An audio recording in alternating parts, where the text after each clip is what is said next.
Hello everyone. We have now spoken about all the steps of aerobic respiration. And now is the time when we are actually going to calculate the total number of ATPs that are formed as a result of aerobic respiration. So let's start our calculation now. We are going to start our process from glycolysis. And first we are going to calculate the number of ATPs that are formed as a result of glycolysis. So we saw the ATP formation that takes place by glycolysis is the substrate level phosphorylation, and this takes place at two levels.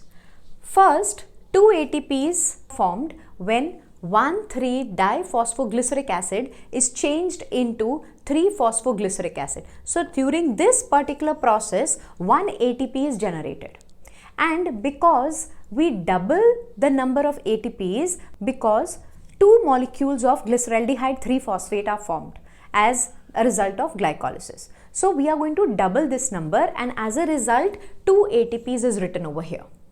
In the second reaction, that is when phosphoenol pyruvic acid is changed into pyruvic acid, here also 1 ATP is produced by substrate level phosphorylation, and this is again multiplied by 2 because it is taking place on both the sides, right?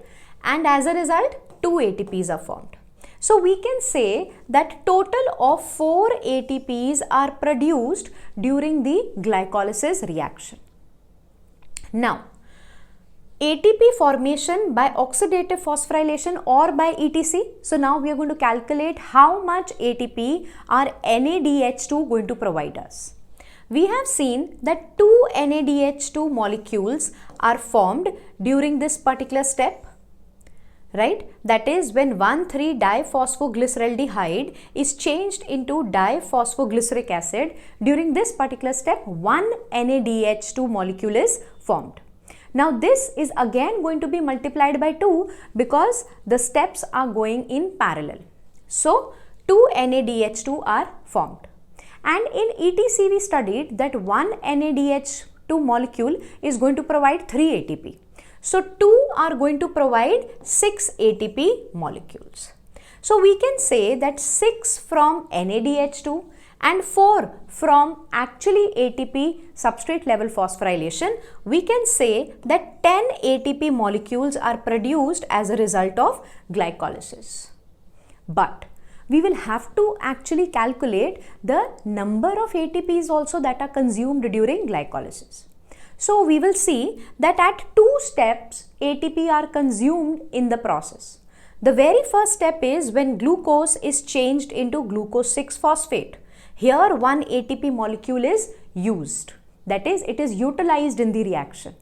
And the second molecule of ATP is utilized when fructose 6-phosphate is changed to fructose 1,6-biphosphate.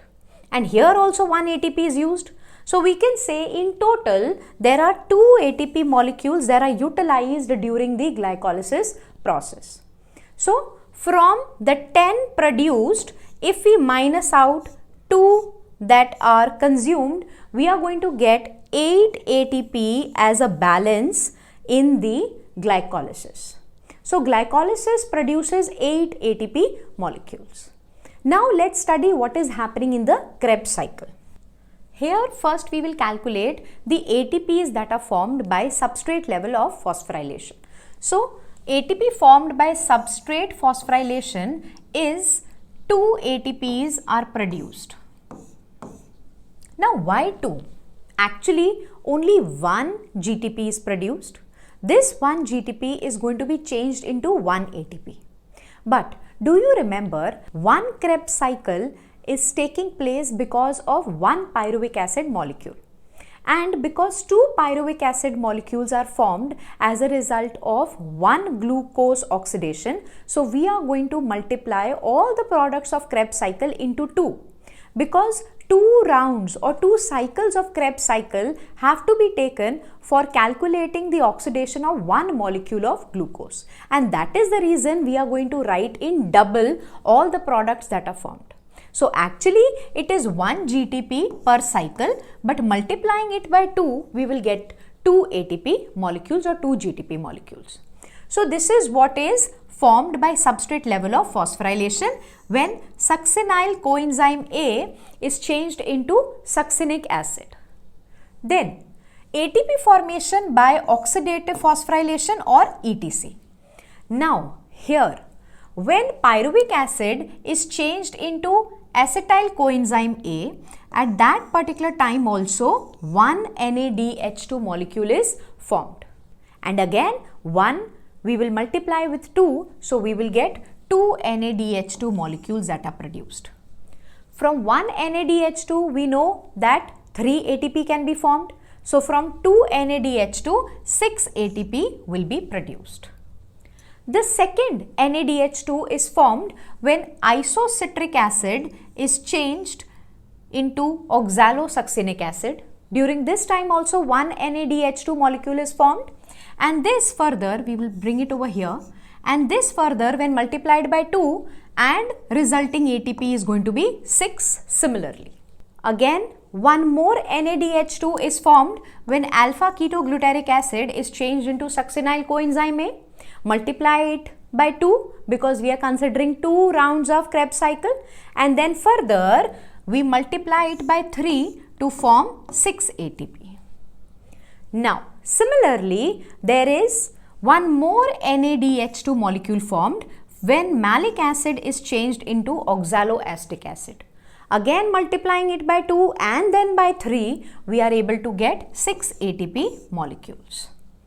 Now apart from NADH2, there is also FADH2 that is formed, and this is seen when succinic acid is changed into fumaric acid. Here 1 FADH2 molecule is formed. Multiplying it by again 2 for considering 2 rounds of Krebs cycle, we are going to get 2 FADH2 molecules. Each FADH2 molecule is able to form 2 ATP. So 2 multiplied by 2 will give us 4 ATP. So when we calculate all these numbers, we calculate 6 plus 6 plus 6 plus 4 plus 6, we will get 28 ATPs over here.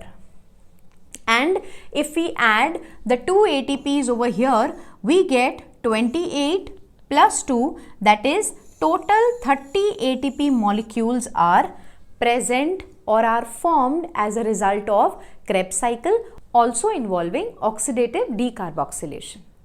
Now, when these 30 ATPs that are produced as a result of Krebs cycle and oxidative decarboxylation are joined, are summed with 8 ATPs of glycolysis, we get 38 ATPs as a result of aerobic respiration.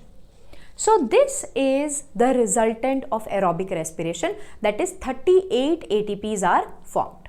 Sometimes we also consider 36 ATP depending upon the shuttle system that is used for carrying the electrons. So 38 ATP we'll consider as the number of ATPs that are produced during aerobic respiration.